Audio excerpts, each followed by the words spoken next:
Sam, a 9-year-old boy, is standing in his father's study, staring at an envelope with $300 inside. His hands are shaking.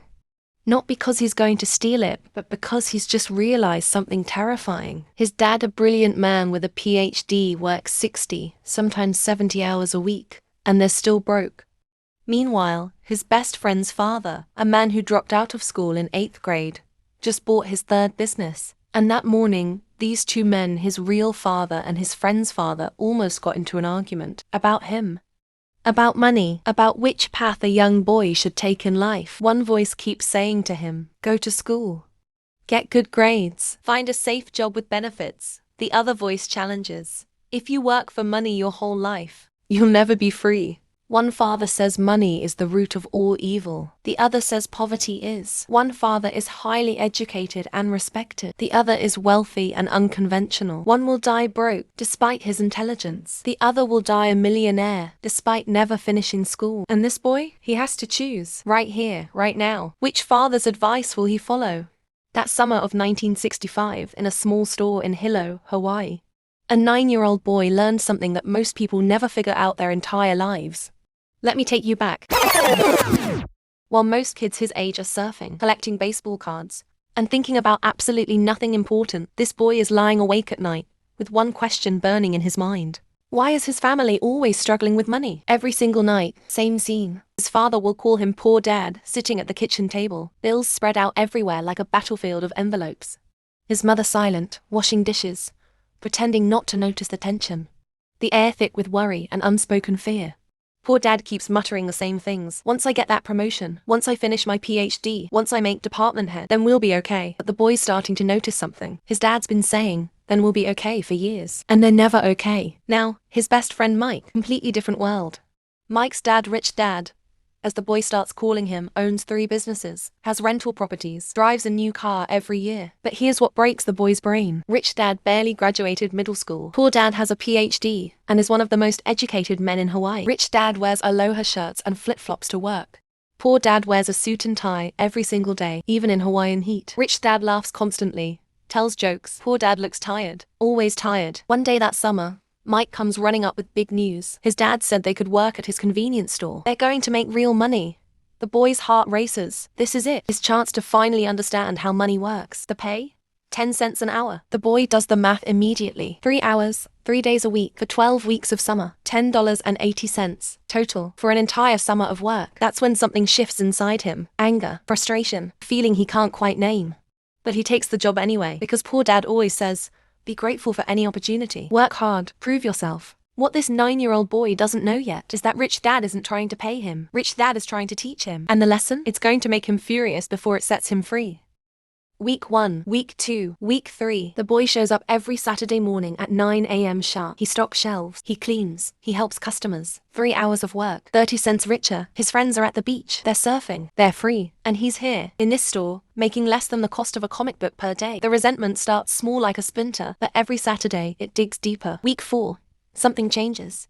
The boy stops working and starts watching. He notices something interesting. The store has a comic book rack, brand new comics, 10 cents each. And every single Saturday, kids flood in after the beach, dripping salt water, clutching quarters from their allowances. They buy comics, they trade comics. Some kids buy 3, 4 at a time. The boy starts calculating.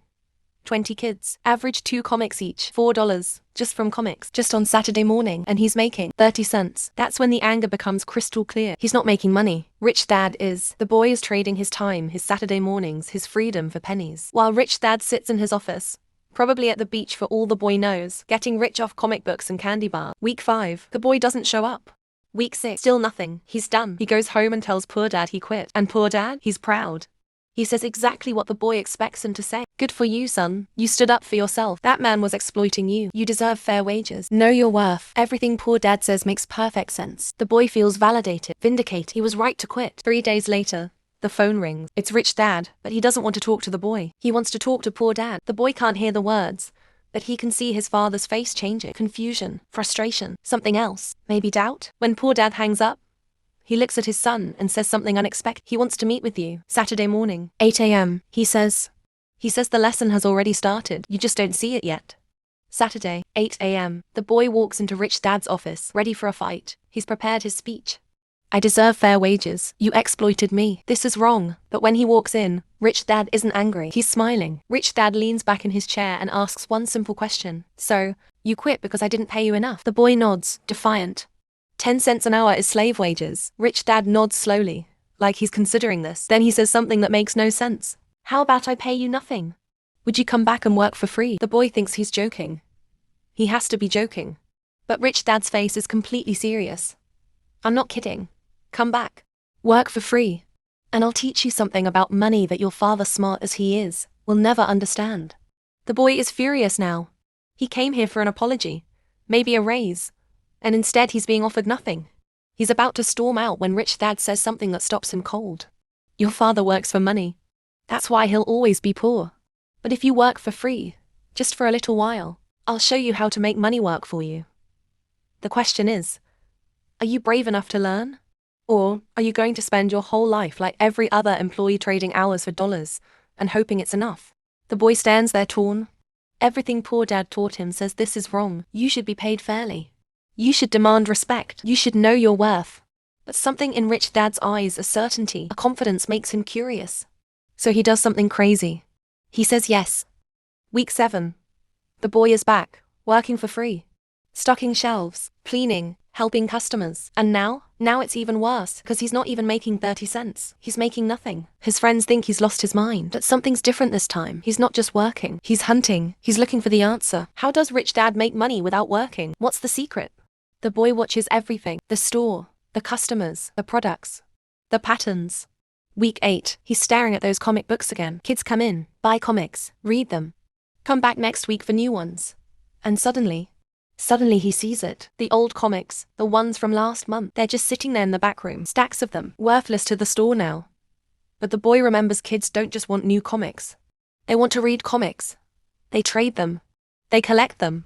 What if he could take those old comics? The ones headed for the trash? What if he opened a comic book library? Kids pay 10 cents. They can read as many comics as they want for 2 hours. Then they leave. The comics stay. Tomorrow. Different kids. Same comics.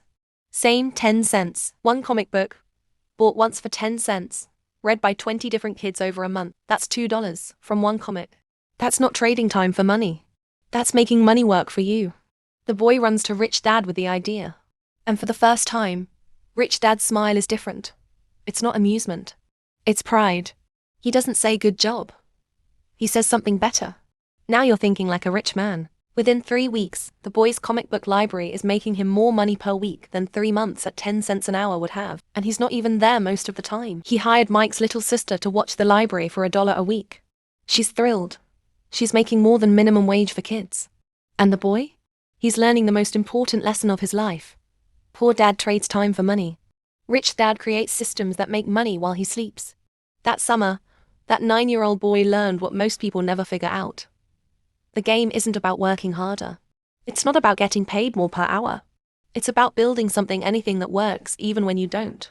That comic book library ran for an entire year. The boy made more money as a 9-year-old with a cardboard box full of used comics than some adults made working part-time jobs. But the money? That wasn't the real lesson. One evening, poor dad came home and found the boy counting his week's earning, $12.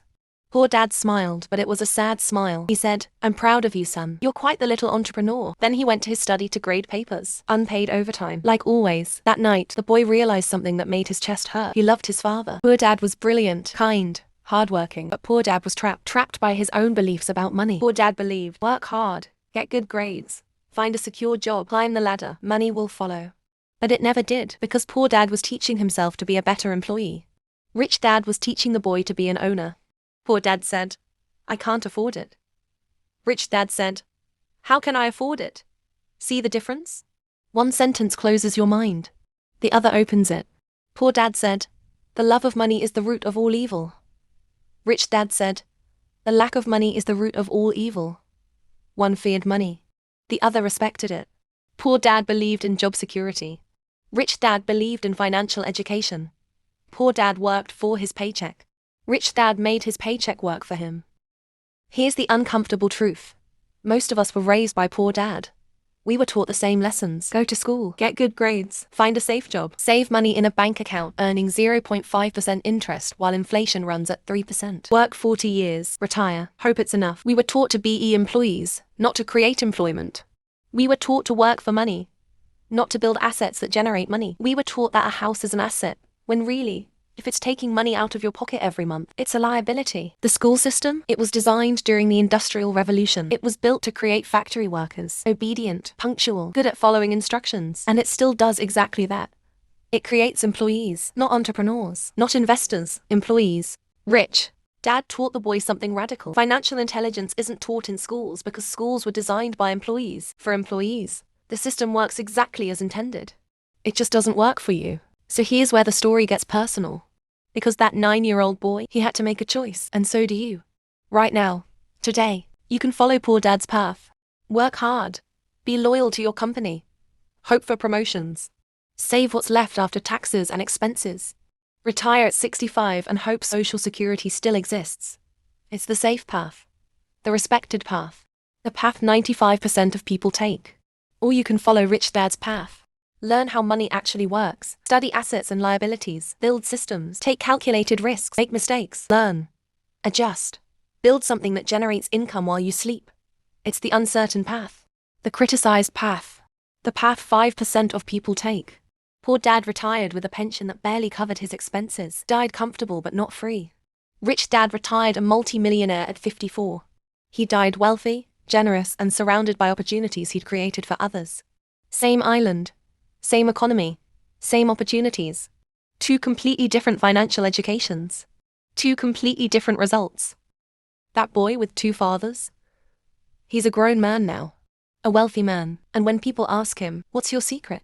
He doesn't talk about real estate or businesses or investments. He talks about that summer, working for free, getting angry, building a comic book library out of trash. Because that's when he learned the secret. The poor and middle class work for money. The rich have money work for them. It's not about working harder.